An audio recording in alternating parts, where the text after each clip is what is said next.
Welcome back.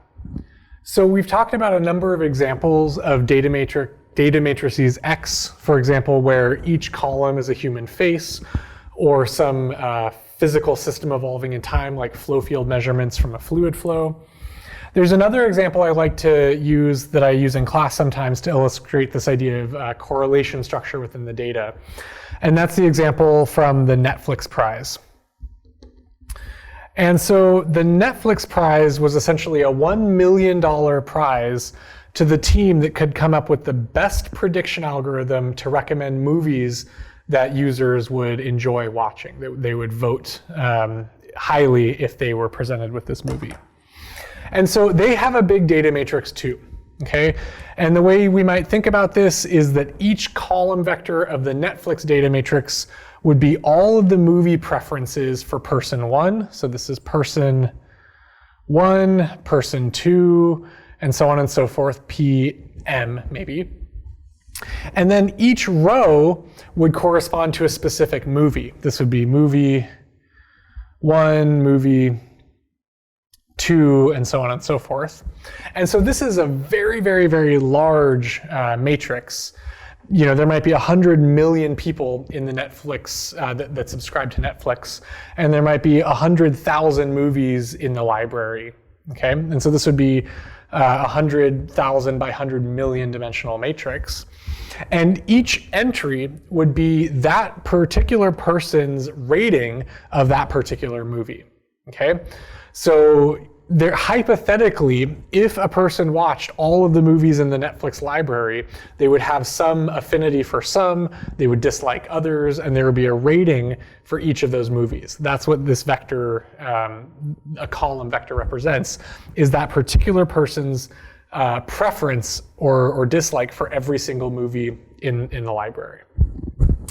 Now what's interesting is that this matrix is actually very sparsely populated. Netflix asks its users to rate a handful of movies that they've watched, and maybe each user will rate 10 or 20 or 30 movies out of this 100,000 movie database.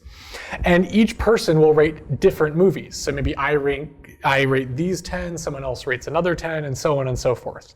So the vast majority of this matrix is actually missing, and the Netflix prize is essentially designed to fill in all of the missing values of this matrix to pinpoint which movies you haven't seen that you would like to see, okay, that you would enjoy seeing.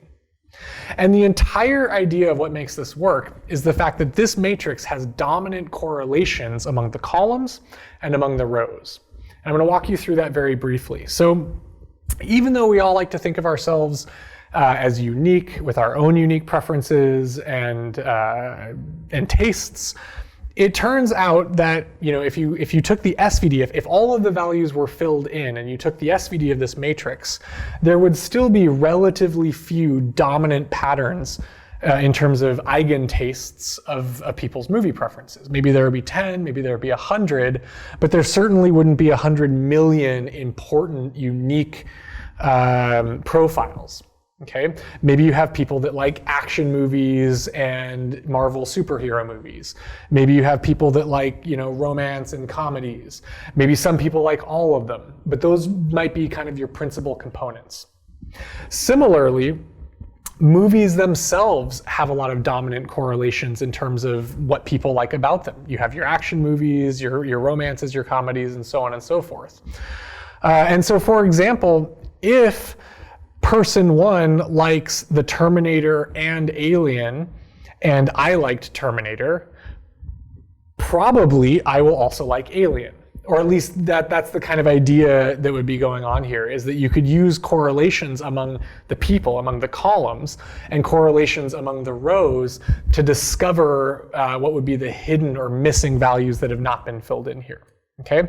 Now you can't use the singular value decomposition off the shelf to fill in all of those missing values. If you had the complete data matrix, you could find the patterns and use them. But this matrix, 99 or 99.9% of these values are missing.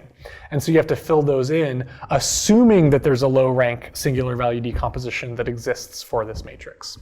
And so this actually motivates what we're going to discuss in chapter 3 of the book on sparsity and compression and robust statistics is this idea that you can build what's known as a robust principal component analysis. Remember that PCA is going to be built on the singular value decomposition, and what we can do is build this robust version of principal components that's robust even if you have lots of missing values in this. You could fill in those missing values assuming that there's structure using this robust principal component. So we'll talk about this in chapter 3 later. Even if a user decided to be a jerk and just randomly answer all of those questions that Netflix is asking to try to mess up the algorithm, with this robust dimensionality reduction, you could kind of remove that user and debias the results if most of the other people are being honest. Okay, so it's one of my favorite examples. It's a big matrix. It's a real problem. I mean, this was $1 million prize to solve this problem where you fill in based on correlations, people's preferences. And it's a modified, robust variant of the singular value decomposition that we've been talking about. Okay, thank you.